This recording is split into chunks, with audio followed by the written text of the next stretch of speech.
है। और अब सीधे यहाँ पर इंट्रोड्यूस मैं करना चाहता हूँ स्नेह से सम्मानित प्रोफेसर, जिनको एनडीटीवी में हम प्यार से प्रोफेसर हिमांशु शेखर मिश्रा बुलाते हैं। Thank you. बजट आप बहुत ही बारीकी से कवर करते हैं हिमांशु जी, और इस बजट में क्या क्या है उसका विश्लेषण तो हो गया, आपकी समझ से क्या क्या नहीं है जिसकी डिमांड थी, जिसकी मांग थी, उसके बारे में बताएं।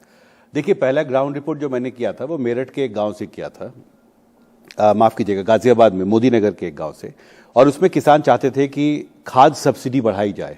इसमें कोई जिक्र नहीं है उसका। एक ग्राउंड रिपोर्ट था, किसान भी राहत पैकेज मांग रहे थे। देखिए, कृषि जो है वो अब अनवायबल हो रहा है, लागत बढ़ता जा रहा है, कमाई घटती जा रही है, एमएसपी रेट पर कीमत मिलती नहीं है। किसान चाहते थे कि खाद सब्सिडी बढ़ाई जाए, वो कह रहे थे बिजली बहुत महंगी हो गई है।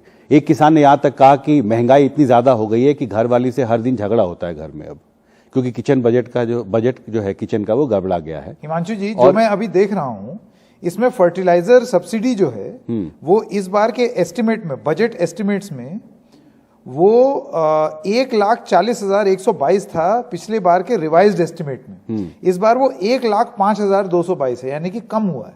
कम हुआ, ये बहुत महत्वपूर्ण एस्टिमेट से कम हुआ है, यानी करीब 40,000 करोड़ रुपए कम हुआ है। यानी जो कुछ यूरिया और दूसरे खाद है वो और महंगे हो सकते हैं उल्टे। दूसरा, महंगाई का जैसे मैंने जिक्र किया, एक किसान ने मुझे यहां तक कहा कि देखिए मेरे घर में जो बजट है किचन का वो गड़बड़ा गया है, घर वाली से रोज झगड़ा होता है। हमारे गांव में हर घर में झगड़ा हो रहा है, क्योंकि घर नहीं चला पा रही महिलाएं, खाने का तेल इतना महंगा हो गया, मजदूरी घट गई है। जब किसानों की कमाई घट गई तो जो मजदूर से मैंने इंटरव्यू किया उन्होंने कहा हमारी मजदूरी घट गई है, रोजगार के नए अवसर चाहिए जिससे कि हम फैक्ट्रियों में काम कर सकें। तो एक ये पहलू है, खाद सब्सिडी वाला जो पहलू है, जिसमें मुझे लगता है किसान निराश होंगे। दूसरा था जो एक्सपोर्टर्स थे, लेदर एक्सपोर्टर, वो चाहते थे कि हमारा जो इनपुट कॉस्ट है इंपोर्ट करने का, देखिए जो एक्सपोर्टर्स होता है वो बहुत बढ़िया माल लेदर अर्जेंटीना से, दूसरे सामान जूता के वो यूरोप से वहां से मंगा के जूते बनाता है, फिर उसको एक्सपोर्ट करता है।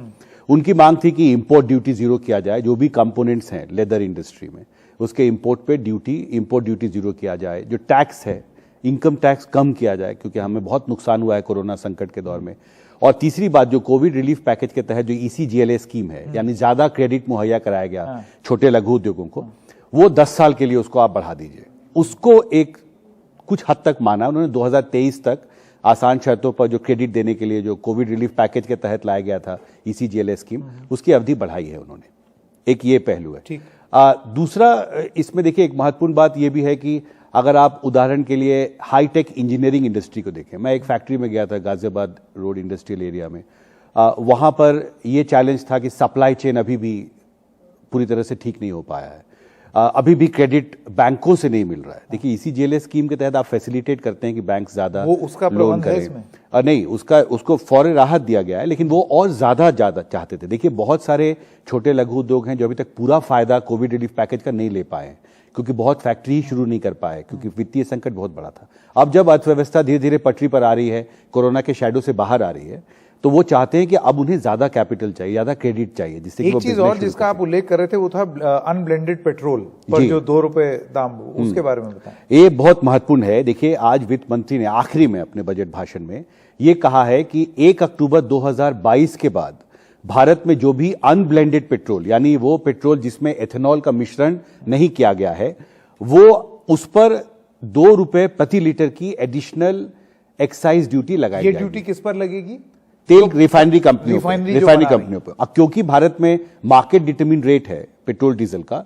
तो अगर तेल कंपनियों का खर्च बढ़ता है, जैसे एक अधिकारी मुझे अभी बता रहे थे, सेक्रेटरी जनरल PhD CCI के, कि भारत में 8% यानी सिर्फ 8% जो है एथेनॉल की ब्लेंडिंग होती है पेट्रोल से, यानी 92% पेट्रोल का जो प्रोडक्शन है वो अनब्लेंडेड है, तो उस पर 2 रुपए एडिशनल एक्साइज ड्यूटी लगेगा।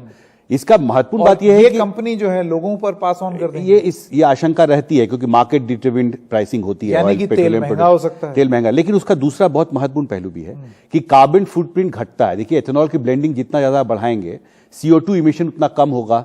नेट जीरो टारगेट्स भारत ने तय किए हैं, उसकी तरफ भारत को आगे बढ़ना है। और महत्वपूर्ण बात, यूरोप, जर्मनी, अमेरिका, कनाडा, ये देश हैं जहां पर ब्लेंडिंग 30% तक होने लगी है, यानी पेट्रोल में 30% तक एथेनॉल की ब्लेंडिंग करके वो आपको लगता है कि इसमें एक विंडो है, अवसर भी है कि हम धीरे धीरे ब्लेंडिंग को और बढ़ाएं, और 7-8 महीने का वक्त भी है तेल कंपनियों को। और एक बहुत सख्त मैसेज है कि 1 अक्टूबर के बाद अगर आपने ब्लेंडिंग नहीं बढ़ाई तो आपको ज्यादा टैक्स देना होगा। ये मैसेज बहुत साफ है बजट में तेल कंपनियों के लिए। हिमांशु जी, बहुत बहुत धन्यवाद।